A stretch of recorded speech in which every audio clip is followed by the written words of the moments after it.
Assalamualaikum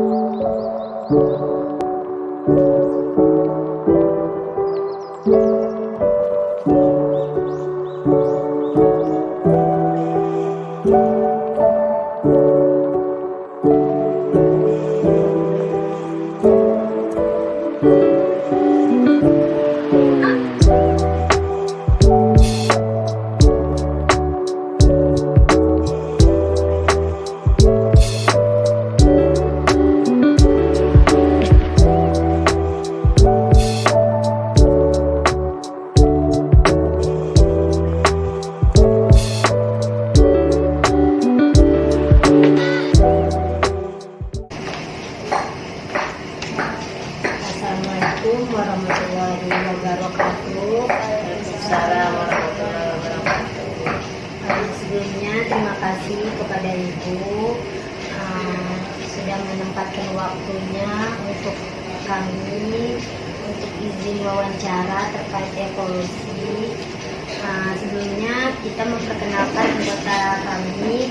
Di sini saya sendiri Siti Nurhaliza dan teman saya ada Ini saya Risya Besari. Terus sebelum kita masuk kayak pertanyaan wawancara, mulai Ibu memperkenalkan diri Ibu terlebih dahulu. Assalamualaikum warahmatullahi wabarakatuh. Waalaikumsalam warahmatullahi wabarakatuh. Kenalkan, nama Ibu Rahayu Sendiriati SPT karena Ibu lulusan dari peternakan. Kemudian Ibu mengajar di sini, mengajar di IPAS di SMK Jakarta Timur 1. Nah, Ibu sudah mengajar selama 15 tahun Dalam dunia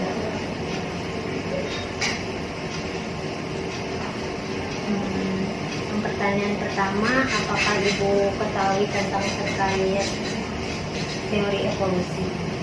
Ya, jadi teori evolusi yang kita tahu itu adalah suatu teori yang menyatakan bahwa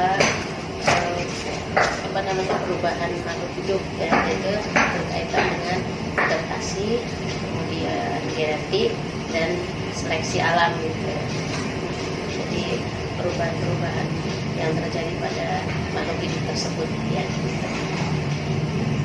Apakah Ibu ketahui tentang lamak, gawe, dan seleksi alam? Kalau lamak itu setahu Ibu itu, jadi kalau lamak itu menyatakan bahwa kalau hidup ya diturunkan dari genetik gitu, jadi diturunkan dari induknya sesuai dengan genetiknya. Kalau teori Darwin itu jadi dari seleksi alam ya istilahnya, dari adaptasi seperti itu. Adakah keuntungannya jika kita mempelajari Yang menang dalam adaptasi mereka lah yang hidup pada zaman sekarang. Nah, yang tidak maka akan musnah. apa yang Ibu ketahui tentang manusia purba? Manusia purba itu manusia pada zaman dahulu kala ya. Jadi kalau kata sejarah ya, kan kita belajar mengenai sejarah gitu, dan belajar juga mengenai sejarah Islam kayak gitu kan, itu dan ada di dalam Al-Quran juga gitu kan. Namanya kita dari kecil diajarin sejarah ya, tahu bahwa manusia purba adalah manusia pada zaman dahulu kala, beratus-ratus berjuta-juta tahun yang lalu gitu. Dari teori sejarahnya gitu yang diajarkan oleh pendidikan, oleh sekolah kita. Siapakah nenek moyang manusia menurut teori evolusi? Kalau menurut teori evolusi yang diajarkan dari mulai SMP ya, dulu kita belajar itu katanya nenek moyangnya adalah kera kan. Apakah Ibu percaya tentang teori evolusi? Mengapa? Berikan alasannya.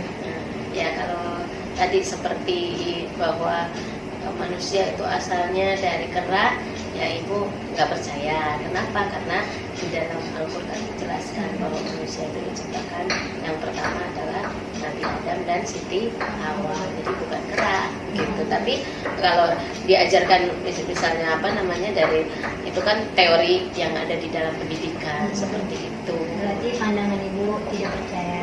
Tidak percaya gitu.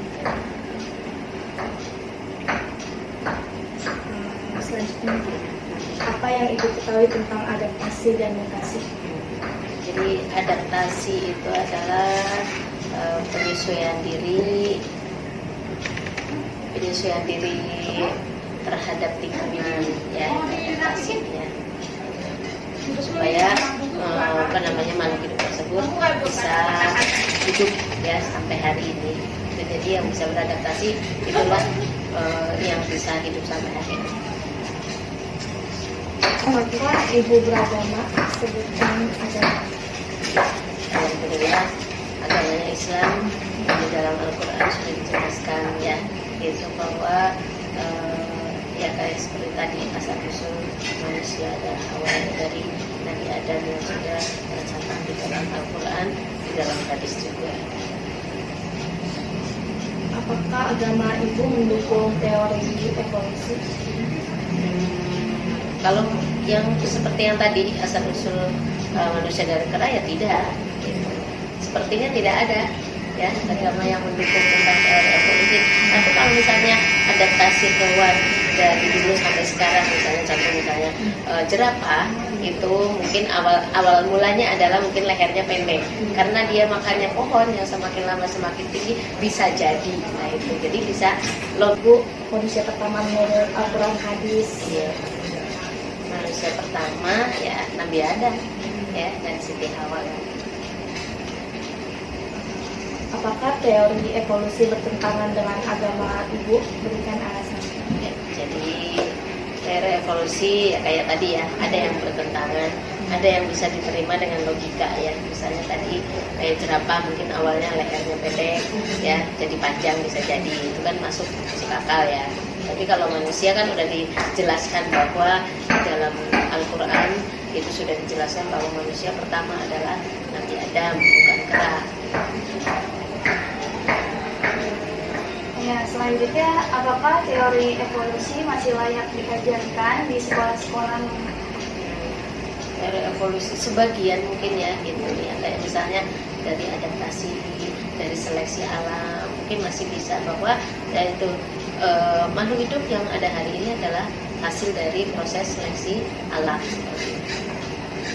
Selanjutnya, apa yang Ibu ketahui tentang Zionisme, Freemason, Illuminati, dan Dajjal atau mata sampai? Kayak jadi apa namanya teori-teori tentang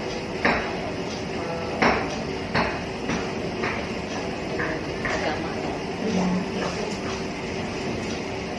Selanjutnya mengenai teori evolusi, apakah Ibu mendukung atau menolak atau ragu-ragu? Berikan alasan.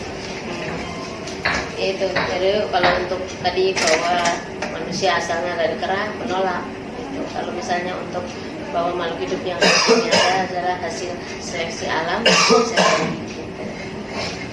Ya, contoh misalnya manusia kayak misalnya orang apa namanya kulit hitam, kayak kulit putih kan seleksinya apa istilahnya, kekuatannya itu kan kekuatan orang kulit hitam gitu. Jadi mereka udah bisa lebih bisa untuk beradaptasi.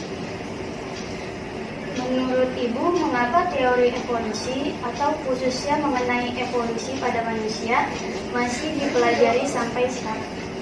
Masih dipelajari. Nah itu dia, jadi tujuannya nggak tahu apa gitu. Padahal sebenarnya sudah jelas di dalam agama itu sudah bertentangan. Apakah boleh jika kita menjelaskan suatu ilmu atau teori kepada orang lain atau peserta didik tetapi bertentangan dengan agama yang kita anut? Berikan alasannya. Ya seharusnya nggak boleh diberikan. Gitu. Kalau saya sebagai pendidik itu ya menurut ilmuwan orang barat seperti ini, tapi kita luruskan lagi. Nah itu bersumber kepada Al-Quran dan hadis bahwa itu manusia itu asalnya adalah dari Nabi Adam, seperti itu, tinggal diluruskan aja. Bagaimana cara Ibu menjelaskan teori evolusi, khususnya evolusi pada manusia, ke peserta didik? Itu seperti tadi ya, bahwa menurut ilmuwan, menurut teori Darwin, teori lama, bahwa tadi bilang bahwa manusia itu asal usulnya adalah dari kera ya itu. Nah itu adalah terus dijelaskan dengan Al-Quran dan hadis. Kalau misalnya kita sebagai muslim, maka kita tahu bahwa manusia pertama di bumi adalah Nabi Adam dan Siti Hawa diciptakan keras. Seperti itu aja, tinggal dijelaskan, itu diluruskan saja. Berarti kesimpulan wawancara ini Ibu menolak ya? Kalau yang tentang manusia itu menolak, ya tinggal diluruskan aja. Oh berarti yang benar yang ini nih. Ini ada teori seperti ini, ada yang berdasarkan Quran dan hadis. Nah kita luruskan. Kita sebagai penganut agama berarti kita harus mengikuti apa yang kita anut. Gitu, seperti itu aja. Sebelumnya terima kasih kepada Ibu yang sudah bersedia menyempatkan waktunya terkait wawancara tugas evolusi ya Bu. Ya itu seperti itu aja. Saya akhiri.